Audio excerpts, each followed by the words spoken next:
This is the Roots and All podcast, and I'm your host, Sarah Wilson. Join me as I talk about all aspects of gardening with some of the top horticulturists from around the world. On this episode, I'm joined by filmmaker, author and rewilder Randal Plunkett, who's transformed his ancestral estate at Dunsany Nature Reserve into one of Ireland's most talked about rewilding projects. The family have lived at Dunsany for nearly 1,000 years, but Randal believes each generation has its own fight, and his is the environment. After inheriting what was a conventional farm, he made the radical decision to remove livestock, step back and allow the land to recover on its own terms. What followed was the birth of a hands-off approach to restoration that challenges mainstream rewilding assumptions about woodland succession, deer management, biodiversity, and even the role of economics in conservation. This is a bold, provocative conversation about privilege, responsibility, ecological balance, and what it really means to serve the land in a time of climate crisis. So my name is Randal Plunkett. I'm a filmmaker and a rewilder, or more exact, I like to consider myself a V-wilder or vegan rewilder. And I live in a castle that has been in the family since we built it in the 11th century. And our family has certain traditions. I think if you live long enough, you develop ideologies of your own. And my family created some of their own. And some of those include, one, we never sell what we didn't bring. So every generation is set to have to bring something to the family, to the household. Now that can be something physical or something psychological or something new, basically. The generation that's present is always supposed to honor the past by remembering the past. That way, we as a family, we as a movement always remember the mistakes made in the past, and we try and correct them in time. The second major thing that we believe in is that we have to do something for our time. The concept of privilege in my family is often considered different. Privilege means privilege to serve, privilege to do well by others. That's always been the Dunsany philosophy. And our generational fight is the environment. And when I took over this place in 2011, we were a largely beef farm with crops, and we were involved with animal agriculture. And this led to my, should we say, transition from being a beef/sheep farmer into becoming a vegan rewilder, because my farming partner at the time was very particular that the land had been exhausted from overgrazing, and he wanted to use chemicals on the land. Now, this is great agricultural land that we have here, and the idea that we would now need chemicals scared me, because organic is what we always believed in here. We don't believe in chemicals. So we were kind of pushed almost into accepting chemical agriculture as a must, which for me didn't make a lot of sense, because how can this concept of agriculture be sustainable if it relies completely on petrochemicals? And then if the land was truly exhausted, how does the land recover naturally? And this was perhaps the beginning stages of my rewilding journey. I, around this time, began to do a lot of research into sustainability. So I was looking into all kinds of different practices. As well, with sustainability comes the concept of health. And that's where I began to do some research into veganism, because my perception of veganism was always these sort of weird yogi people telling me that I am a bad person for eating meat. And I began to experiment with this concept of rewilding, because the way I saw it is the world is a circle of life. You know, we take, and the way that the land gets fixed is that it has something else that fixes, because throughout the whole nature process, you have give and takes. You have, if an animal grazes, it grazes the grass, and then it lets out some stool, and that stool gives back nutrients into the soil. That's how it does. But there's constantly that push and pull. But the concept of what we were doing from agriculture, we were taking and taking and taking, and never allowing any recycling, any of nature's natural processes to go revert back into the soil. So my theory was that if we just left the ground to be, and then did not do anything with it, allowed it to naturally recover, meaning that the weeds would grow, the grasses would grow, and ultimately they would decline. And then the very plant matter that grows would break down and be consumed by the likes of worms. And ultimately, replenish the soil. At least that was what my theory was. And then with the concept of veganism that came to me around the same time, I created what I thought was something new. And I was going to just test it because veganism worked for me. But the concept of nature was interesting because what happened is by allowing nature to naturally go through its cycles, all the bad things happened. We had lots of noxious weeds and the land was a mess by agricultural standards. But what began to happen is that the land began to recover. So the noxious weeds that we were always told so much to be scared of began to slowly dissipate and new things began to happen. We got wild flowers, the grasses got stronger, we got mosses. And then we started seeing huge amounts of insects, which led to more birds and more animals. And then very slowly, 1 year at a time, the place exploded. From a place that only had crows cawing in the sounds to songbirds all over the place. From only having the odd fox and a couple of deer, we started seeing pine martens. We started seeing all kinds of creatures appearing. We saw the return of at least one new species a year. And that was the birth of vegan rewilding, or as I like to call it, V-wilding. So in no way wish to sort of diminish your powers of observation, but have you had, biodiversity audits or people coming in and measuring the actual increase in biodiversity since you started? Or was that just something you didn't think about kind of measuring? At the beginning, I didn't think about that because I thought, well, I'm doing my bit for the ground, for the soil, for nature. Everybody else should do their bit. But then I realized quickly this concept had some benefits. So I started doing a lot of research and I began to realize that what was happening here was somewhat unique. I don't know if it was because of the location itself. Perhaps it was the methodology. So I began to realize that there was something really valuable here. So I began to try and reach out to universities, to anybody who could give me information, because I'm a filmmaker, I'm not a scientist. Rewilding at the time wasn't even a term that was common.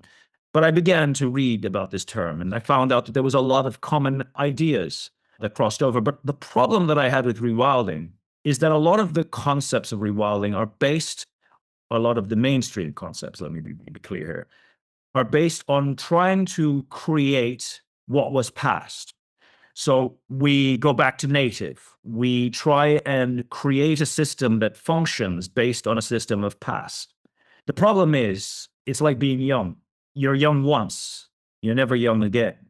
So this was a concept that I struggled with because as much as the basis of that idea was good, it just wasn't very feasible in the long run because we are constantly evolving and we are aging and systems are progressing and changing. That's how evolution starts.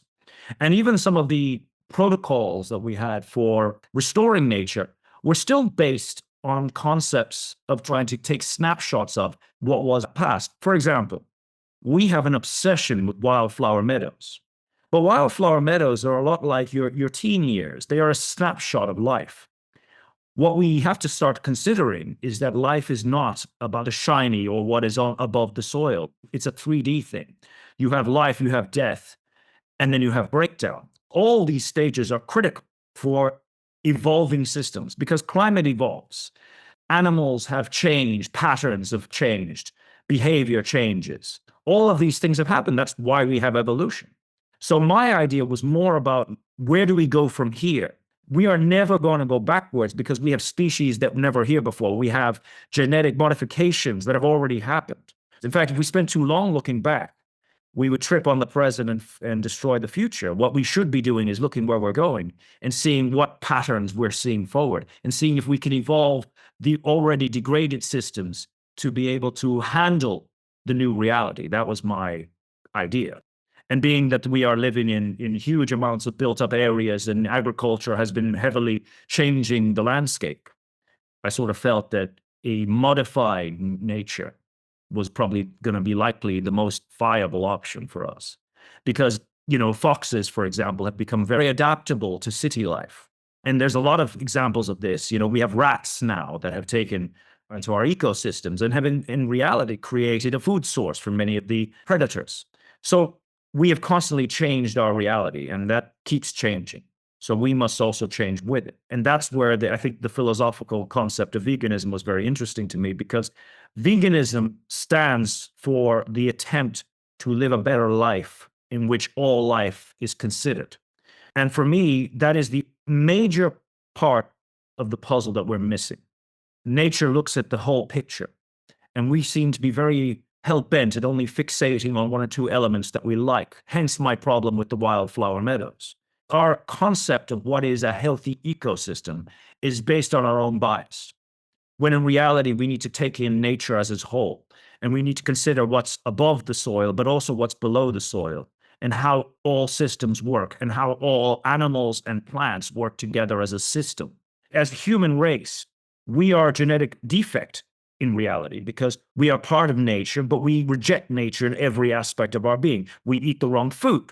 We see color so we can see ripeness. We have no claws. We have no sharp teeth, yet we eat all the wrong foods. And then we have a pattern of behavior that is destructive to ourselves and to our environment. If you look across the animal kingdom, you rarely ever see any animal that is destructive, as long as it's native to its ecosystem, that is destructive to its own existence and to its own ecosystem. Why did we start consuming the wrong foods? Why did we get so aggressive? Why did all these patterns of behavior begin to happen? And it's interesting because if you look at the concepts that we've always been told as children, you are what you eat. So if you are a population of people who've been grown for thousands of years consuming food that you shouldn't have been consuming, that consumption creates inflammation. It creates changes in the brain. You have an excessive amount of IGF-1, all these things that are unnatural in their degrees. It's not to say that humans can't survive on these things, but over long periods of time, is it so surprising that it changes and disconnects us from the way we should be? But then, taking the philosophy that we have here at Dunsany, we should strive to go back to the way we should have been. We should be adapting a plant-based diet. This isn't even just about hippie woo-woo talk. This is actually for our own survival, because the consumption of animal-based protein is one of the biggest contributors to not only climate change, but the destruction of ecosystems. So for our own self-preservation, this is almost a necessity. When I started rewilding here, the changes in our ecosystems here happened almost immediately. And if this was to happen on a greater scale, can you imagine what could happen in a decade? And that's the concept of vegan rewilding. It's not just about restoring nature. It's about changing the way we look at nature, changing the way we look at ourselves, and challenging many of the belief systems that we have created for ourselves. And I would say adapting rewilding into our concepts of being, starting to incorporate nature into our every aspect of living, and ultimately abandoning many of the traditions that we presumed are our nature, but in fact are only concepts that we created for ourselves to justify some of the things we've done. And using the information, the understanding, and the mistakes we've made in the past to move forward, that we must remember the mistakes for us to learn from the mistakes. And that means staring them in the face and accepting the fact that perhaps we don't have the answers at all, and that our entire society has been built on a destructive lie.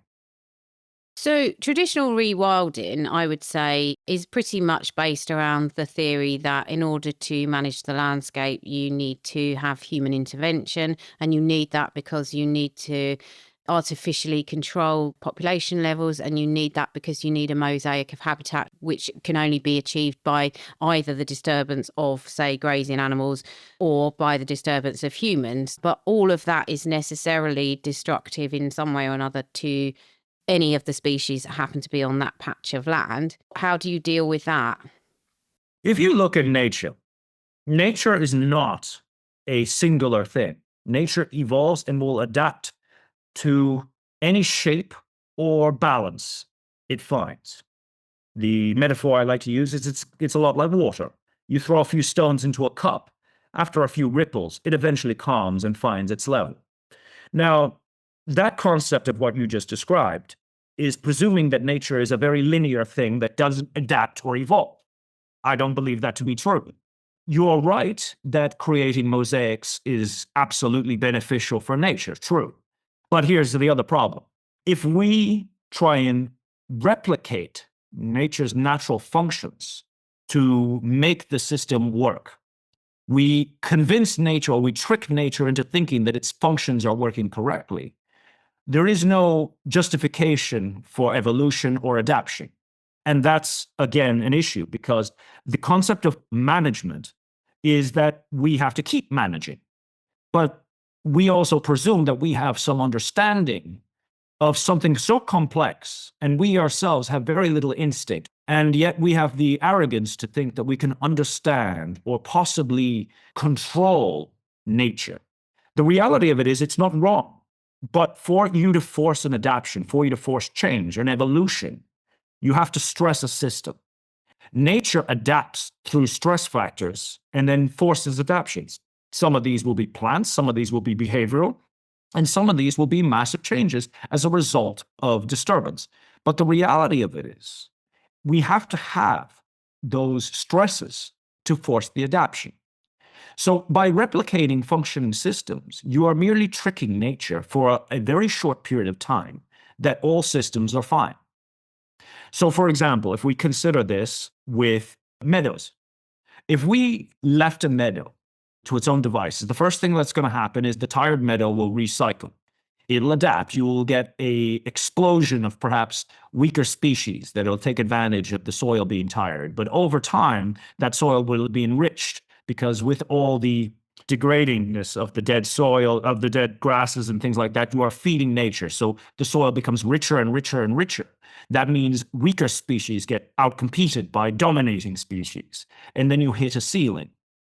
Now, the way nature would counter this is perhaps you'd have a grazer of sorts that would come and graze the land and would create, should we say, damages or disturbances, if you like.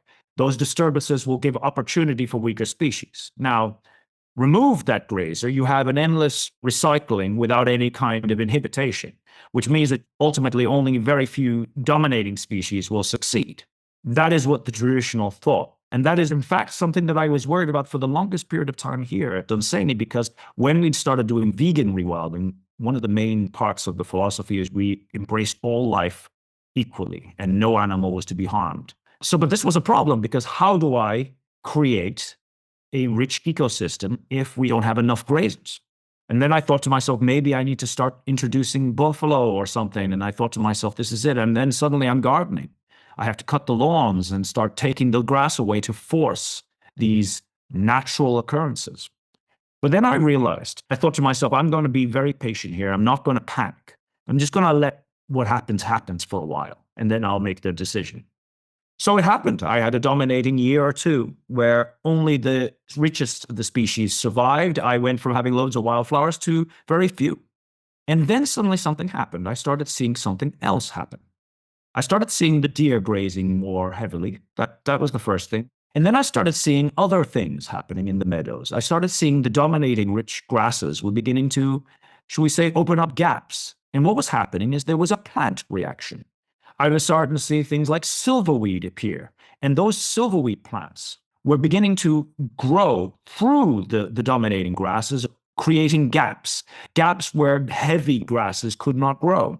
And in fact, allowing more light to the ground. This was in turn creating the disturbances or replicating the same level of disturbances into the grasslands. So in these little hotspots, I started seeing wildflowers, all the things that had gone missing from the ecosystem reappearing. Because again, going back to what I originally said, we are presuming that nature cannot adjust or make do without sticking to a very robust protocol. And that's just not simply true because nature is, as I said earlier, like water, it will find an adaptation. If it does not create a need, for example, rich grasses increase more grazing. If the grazing is not adequate or if the disturbance is not adequate, it can have a plant reaction. A lot of the people who are listening are already landscape architects, professional gardeners, managing estates, and they'll have questions, I think, about the sort of real nitty-gritty of what you're doing and how it works in practicality. And I wondered if I could do like maybe a few sort of quick fire questions just to get your take on essentially your viewpoint on some of the received wisdom around rewilding, because there are tropes that get repeated time and again. Sure. The first question I was going to ask is, I know you touched on how the land evolves and how various ecological things intervene to change the habitat so that you get and end up with like a patchwork of habitats. Do you think, though, that in the end your land will naturally succeed to become woodland or forest? That was always something that I thought would happen. But since I started rewilding, I think that's no longer how it will be. There are areas that no doubt will become brush and then turn into forestry. But I've been doing this since 2014 was the first year. We have a front field and a back field that after the amount of time that we've had rewilding, there is no natural brush entering the area. There's no bramble, there's no like sycamore, the forest is not impinging on the new area. We were a bit surprised by that because that goes against the popular belief. But I don't believe, or at least I now don't believe, that the whole world was a woodland. I believe that Ireland itself had patches and areas and etc. And I think there are some areas that will not naturally forest. And I reckon that I have a huge section here that are not in any way foresting. And yet I have two other fields right next to these two that are foresting very quickly. So I don't think it is that simple. And I think, to be honest, what I've come to realize now is once systems come back online, once systems start to connect properly, you will start to see all kinds of patterns changing and evolving. And also, our perception of time is very, very minimal. So the time that I've seen areas that will no chance grow any trees, but the grasslands will dominate, some will dominate. We talk about biodiversity. And biodiversity is commonly understood as many, many variables in an area. And that is the benchmark of what is healthy to an ecosystem. I don't agree with that. What we need to be understanding is it's not about variables. It's about balance in the ecosystem. If it only takes a few species or key species to create the balance, well, that's biodiversity in my eyes.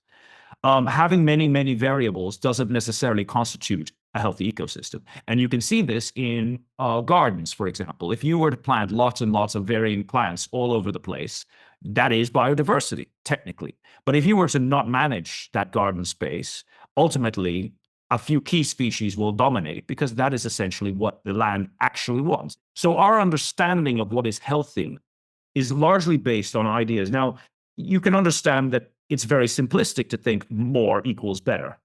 And sometimes simplicity is better. And that's the reality. What I see here is like, I see the grasslands. Now, when I started doing rewilding, the grasslands were very limited in diversity. They only had a certain amount of grass types. I believe there were 3 dominating species in the front field. On last check, we had nearly 30. So these things have changed. Now, obviously, certain species dominate in areas. But if you consider the mosaic concept of where land has to have as many variables across it, that's all fine in small spaces. But when you extend that into large spaces, you suddenly start to see large areas of grasslands, large areas of dense forest, large areas of sparse forest. Because these mosaics need to be looked at in a greater scale. We have destroyed nature to the point where even a small mosaic now has more value, only because we don't have much land. Now, most biodiversity, or most perception of biodiversity is talking about things that are above the ground, when in reality, 2/3 of biodiversity is under the ground and you'll never see it. And that deals with bacteria, that deals with fungus, that deals with all kinds of things. And that has a lot more to do with the picture than I think the surface does. At least that's what I've seen in my experience. Excellent points, definitely. And thinking about, again, maybe some received wisdom when it comes to rewilding, and you mentioned apex predators before, a lot of people are under the impression that you cannot regenerate an area of land satisfactorily if you have a deer population present. But I think that you have a different perspective on that as well. Well, there is a large amount of information, a large amount of data, and a large amount of samples and examples in which you can show that large amounts of sparse grazers, or heavy grazers even, do not allow areas to naturally benefit from rewilding, let's just call it that, because you have too much overgrazing and etc. And I won't deny that that exists. Going back to the concept of absolutes, that is not what I see here. I have gone from 40 deer to probably over 200 deer in my time here. And what I've come to realize is more doesn't necessarily mean heavier, because we have more deer now, but I would say that we have more biodiversity. We also have less damage. Now, there is still damage, areas of damage, but it's more selective. And it's more, like I said, it is not creating an issue for our biodiversity. But then the way we have done rewilding here is a much more homeopathic approach. And as a result, systems, when they are healthy, when they come back online, are far more able to regulate some of the factors that would cause deregulation. Because a lot of the time when you are creating these benchmarks, you're talking about managed woodlands in which national parks are there and they're using chemicals to treat invasives and so on, so on. And there's footfall and traffic, and then there's the OPW coming in and doing stuff, and they're driving heavy machineries. All of this disrupts the mechanisms I'm talking about. And when you have mechanisms like that disrupting the ability for the network or the system to properly regulate, then all of those factors are true. You will no doubt have an overpowering of its natural abilities. When you remove all of that, like I did here, because I should point out that all of the common ideas were here before we started rewilding in the manner we did. Because the first few years when we started, we had the exact same problems. Deer absolutely ravaged the forest. There wasn't any ability for natural regeneration, but that quickly stopped once we started rewilding. And once we particularly managed the amount of footfall and human interference into the land, that massively changed. So the deer numbers increased and the grazing patterns changed. We started to see more selective grazing in certain spots, and complete abandonment of areas which they normally would have damaged began to grow huge amounts of trees. Now, if I go to my woodlands in the middle of spring and I was to videotape it, you wouldn't believe that there are 200 deer in that forest. And I know that if you had gone back in time 10 years ago when I started, you would not have believed it's the same woodlands. Because when I had 40 deer, there was more damage than when I had 200. So that in itself shows that that's perhaps a very complicated question. Because I'm vegan, because I adapt a vegan concept to this, which I know that I'm somewhat a unicorn in this space, because most rewilding is about replicating the past, creating a artificially functioning system. I'm interested in the adaptation process, is how nature evolves its system to now deal with its new problems. So, for example, if we have an over-excess of one species, what does nature do to counterbalance that? In my mind, there are three things that can happen. One, we can see disease come in, and disease comes and regulates a species. We see that in the ecosystems regularly, and that is a lot of the way that nature creates pockets. We've seen in recent years diseases destroy huge amounts of certain species of trees. Now, most people will look at that as a negative thing, but then what we don't consider is what takes its place. So that's one thing. The second thing, what can happen is, obviously, if areas start to rewild, there's a very good chance that the animals that do heavy grazing and will destroy forests may find more interesting areas around where the land is becoming super rich, because that perhaps, and again, we're just talking about perhaps here, will attract them to graze more in those areas, creating or mimicking some of the missing elements like heavy grazing, because where they aren't heavy grazers, because of the way their mouths and the weight, but grazing sporadically in very intense moments does replicate certain elements of heavy grazing. The final thing that I think is how animal behavior changes to an ecosystem. So, point of reference, we have deer. Deer do not eat invasives. Otherwise, we would have had much less problems with national parks around Ireland. But in Dunsany, after several years of rewilding, we started seeing the invasive species like cherry laurel and rhododendron being removed from the forest. Now, at first, I wasn't sure what was happening. I thought it was some sort of disease was destroying the trees. And then we realized that the deer themselves had somewhat started turning on the invasive species and destroying them. Now, they weren't just eating them or nibbling them. They were actually causing stress on the species that was allowing the species to start dying out or becoming patchy and allowing natural regeneration to happen. And in areas where there was natural regeneration, the deer were not touching what they would normally touch, which would be the new saplings. So this shows a certain change of behavior. But the difference between what we do and what many do is that we are not replicating a past system. We are allowing a system to stress and then recover. And then through the recovery, there is the adaptation. I think as rewilding has become more popular, perhaps some cynical amongst us might think that it is a good way for a landowner to generate income if they want to diversify away from current less profitable ways of managing their land. Do you have a view on that? Well, let's go back in time now. We now live in the corporation generation. And in fact, let's go back to America for a moment. originally, corporations in the United States could not last beyond a certain period of time, and they had to be in the public good. And it was Rockefeller who managed to get the laws changed so corporations could not be for the public good and eventually get the same rights as people. And over time, we've seen the erosion of freedoms and the erosion of regulation on corporations, now to the point where corporations probably have more power than people. And because we put a value on the corporation, we have now not created, unfortunately, what I've come to realize in our journey here is that the human race can only handle about 20% of a new concept. So if you try and give the human race a completely new concept of how to live, it will fail. It doesn't matter how good or how stable of a concept it is.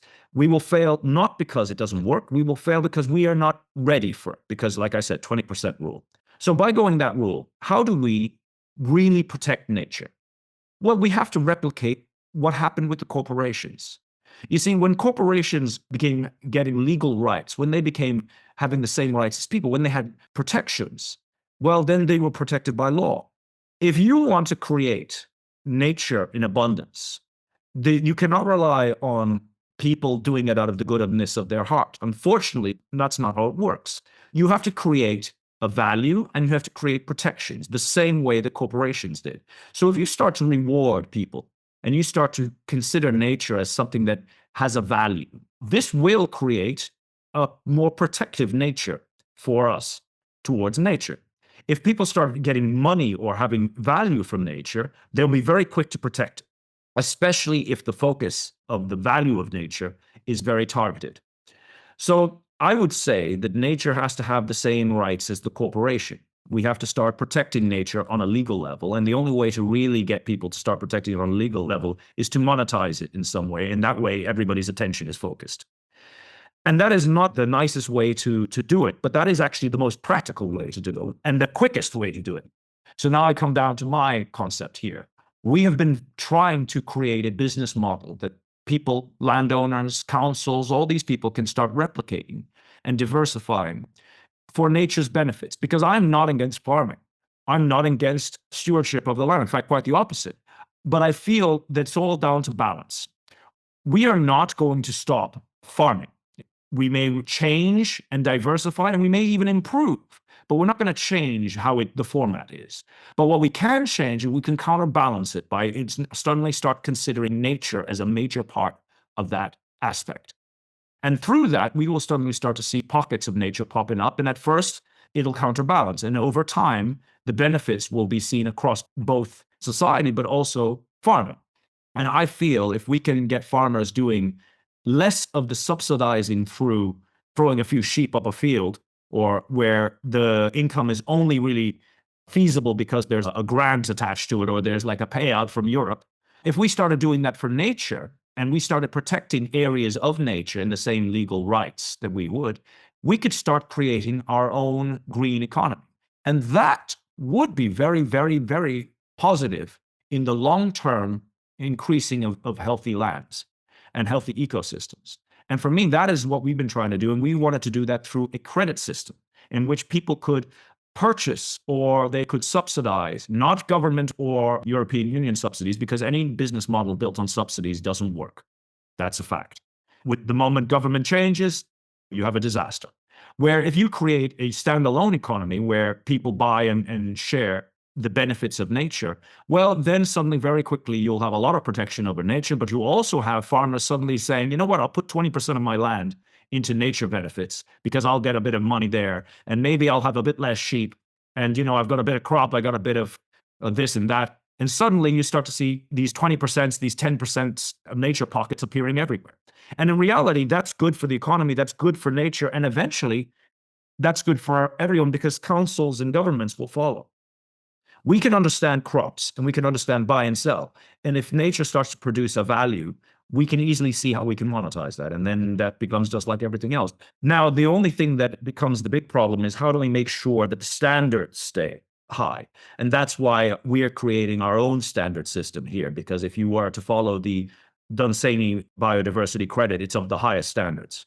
By doing biodiversity credits like the way we're doing them, the standards stay and these additionalities of nature can be measured. But that's the point, is to try and create that, because that is the future. Because when councils start to do it, when farmers start to do it, when nature becomes a thing that we see in cities, that's where we win. It won't solve all the problems, but it will mitigate many of the problems that we're starting to see now. Unfortunately, we did not get here overnight, so we're not going to get out of here overnight. But if we started to do this, if we start to have nature as a perception of what we need, well, then life changes very quickly. And I can assure you that after only 12 years of rewilding here, I've seen a huge benefit. So if we did this level of rewilding all across the country in every county, I think you'd see nature bounce back very quickly. Thanks for listening. I hope this conversation has given you plenty to reflect on. And if it sparked your curiosity, you might also enjoy episode 334, Food Farming Revolutionary, and episode 355, Turn Up the Wild. You'll find links to both in the show notes, and as always, thank you for listening. Next up is Benny with his Insect of the Week. Meliscava auricolis, the spotted thintail. This is the first hoverfly on my Insect of the Week segment, and it's a hoverfly that is close to my heart. It is the first hoverfly that I ever successfully identified, having encountered it in the garden that I was living. And I took a few pictures and I managed to identify it using some very basic matching pattern skills. And I got it confirmed on the UK Hoverflies Facebook group by actual experts. And it was a real boost for me, thinking that I knew absolutely nothing about insects, 11 years ago. And it was a moment where I thought, okay, if I can identify a species on my own, maybe I can push this thing further and learn something about pollinators and it'll be useful. And many years later now, I'm building up my knowledge every day. And I feel that's a good message for everyone to not feel put off by learning invertebrates and insects and pollinators. It can be a great place to start with hoverflies. Meliscava auricolis, the etymology is a bit blurred, but it's melis comes from bee or honey in Greek. So it's a bee-like hoverfly. And the epithet, the descriptor, is auricolis, so kind of golden collared or yellow collared.